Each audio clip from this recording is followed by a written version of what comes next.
नमस्कार व्यूअर्स, मैं हूं अमीश देवगन और आप देख रहे हैं देश का सबसे चर्चित और लोकप्रिय कार्यक्रम आर पार। सबका साथ सबका विश्वास। वैसे तो ये बीजेपी का एक पॉलिटिकल यानी सियासी नारा है, लेकिन शायद अब ये नारा राजनीतिक पार्टियों पर ज्यादा फिट बैठ रहा है, क्योंकि एक के बाद एक साथियों की बढ़ती तादाद और घटक दलों में प्रधानमंत्री मोदी पर बढ़ता विश्वास ये साफ संदेश दे रहा है कि एनडीए के साथ जुड़ना कई दलों को फायदे का सौदा लग रहा है।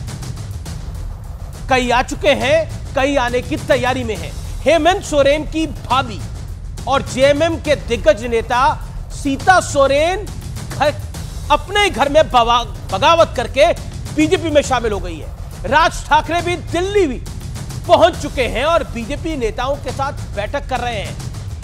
इसके अलावा ओडिशा में बीजेडी तो पंजाब में शिरोमणि अकाली दल एक बार फिर एनडीए से जुड़ने को लेकर बात को आगे बढ़ा रही है।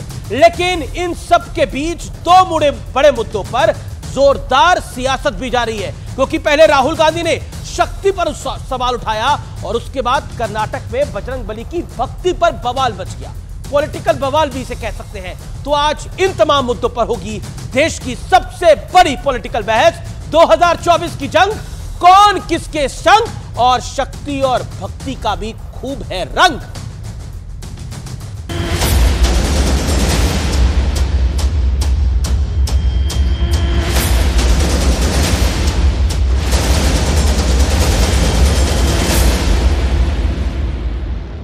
और मैं तो हैरान हूं, शिवाजी पार्क में शक्ति के विनाश का ऐलान हो रहा है।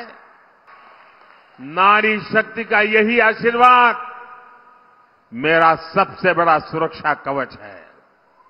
हम तो हमेशा से कहते आ रहे हैं, या देवी सर्वभूतेषु शक्ति रूपेण संस्थिता नमस्तस्यै नमस्तस्यै नमस्तस्यै नमो नमः। दो तरह की शक्तियां होती हैं, एक असुर शक्तियां होती हैं, दूसरी देव शक्तियां होती हैं। असुर शक्तियां आज मोदी जी की सरकार में विद्यमान है। मोदी के परिवार के बाद विपक्ष ने बैठे बिठाए एक और मुद्दा दे दिया है। ना हम बीजेपी के खिलाफ लड़ रहे हैं, ना हम एक व्यक्ति के खिलाफ लड़ रहे हैं। हिंदू धर्म में शक्ति शब्द होता है, हम शक्ति से लड़ रहे हैं। किसी और धर्म के खिलाफ इनकी जुबान से एक शब्द नहीं निकलता, लेकिन हिंदू धर्म को गाली देने में ये एक सेकंड नहीं लगाते।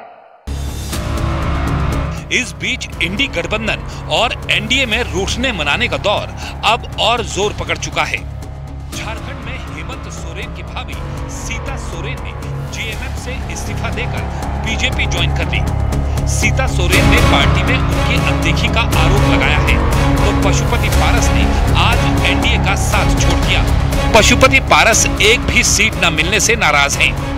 हमारे साथ नाइंसाफी हुई, इसलिए मैं भारत सरकार के कैबिनेट मंत्री से मैं त्याग पत्र देता हूँ। अब अच्छा किया उन्होंने छोड़ दिया, तो बहुत अच्छा डिसीजन है। आप लोग की तरफ आएंगे तो सर वेलकम करेंगे। एकदम वेलकम करेंगे हम तो सबसे पहले वेलकम करेंगे उनको। उधर महाराष्ट्र की सियासत में राज ठाकरे एक बार फिर एक्टिव हो गए हैं। उन्होंने आज दिल्ली में गृह मंत्री अमित शाह से मुलाकात की। सूत्रों के मुताबिक राज ठाकरे ने 2 सीटों की डिमांड की है, लेकिन राज ठाकरे को लेकर महाविकास आघाडी में भी खींचतान दिखने लगी है। अर्थातच आघाडीमध्ये ज्याला जो जो इच्छुक असेल त्याचा मान सन्मानच होईल। महाराष्ट्रावर अन्याय करणाऱ्या मोदी शहांना मदत करू इच्छित असतील तर महाराष्ट्राच्या इतिहासात अशा सर्व नेत्यांची पक्षांची भूमिका ही महाराष्ट्रद्रोही म्हणून लिहिली जाईल। सवाल ये है कि कुनबा बढ़ाने की इस लड़ाई में कौन किस पर 21 साबित होगा, और क्या बड़ा कुनबा ज्यादा वोटों की गारंटी भी देगा।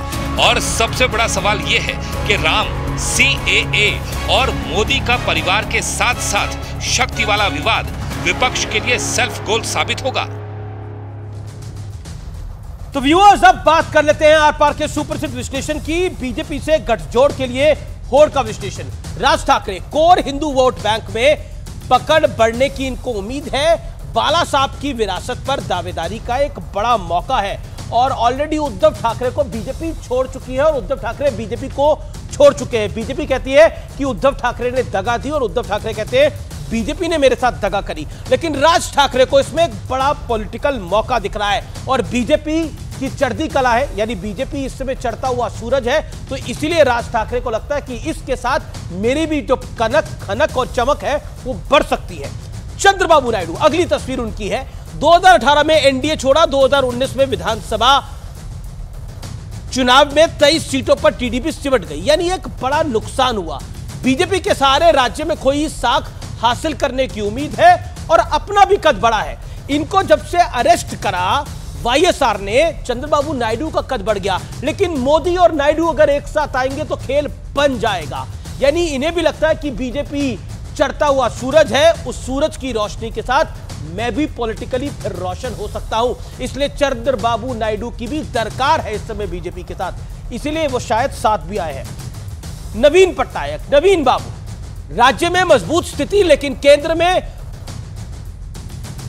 जो उपस्थिति है वो बिल्कुल नाम मात्र है, शून्य है। बीजेपी की मदद से 15 साल बाद राष्ट्रीय राजनीति में भागीदारी का एक चांस है। लेकिन एक और बड़ी बात है, नवीन बाबू की अब उम्र हो गई है, उनकी सेहत ज्यादा ठीक नहीं रहती जैसा बार बार कहा जाता है। लेकिन उन्हें अब ऐसा लगता है कि बीजेपी ओडिशा की तरफ कूच करेगी, बीजेपी का vote share, vote bank Odisha में बढ़ेगा। तो उससे पहले मैं बीजेपी के साथ अलायंस कर लूं कि मेरी सत्ता बनी रहे। ये सत्ता बनाने की बात है। मैं फिर कहता हूं, हमेशा कहा जाता है कि चढ़ते हुए सूरज को सब सलाम करते हैं। बीजेपी इस समय चढ़ता हुआ सूरज है, इसीलिए वो गठबंधन कर रहे हैं जिनसे उम्मीद नहीं थी। अब मैं बढ़ता हूं आगे। जयंत चौधरी जो कहते थे मैं चवन्नी नहीं हूं, पलट जाऊंगा, लेकिन बीजेपी के आगे पलटना पड़ गया। सपा बसपा के साथ होने के बावजूद 2019 में सुपड़ा साफ कई सीटों पर चुनाव लड़े, अधिकतर हार का सामना करना पड़ा। अपना स्वयं का चुनाव भी हार गए थे। पहले दादा की विरासत पिता ने ली, पिता की विरासत पोते ने ली, लेकिन जयंत चौधरी तक आते आते हालात बहुत बिगड़ गए।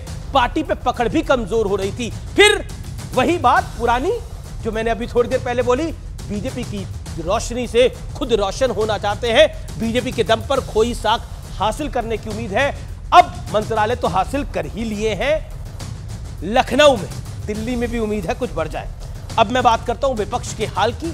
शक्ति पर सवाल और हनुमान की भक्ति पर बवाल, ये हमें देखने को मिल रहा है। खुद देखिए, मतलब बीजेपी एक तरफ अपने अलायंसेस बढ़ा रही है, दूसरी तरफ ये बीजेपी की शक्ति कम ना हो, इन सब चीजों पे सवाल और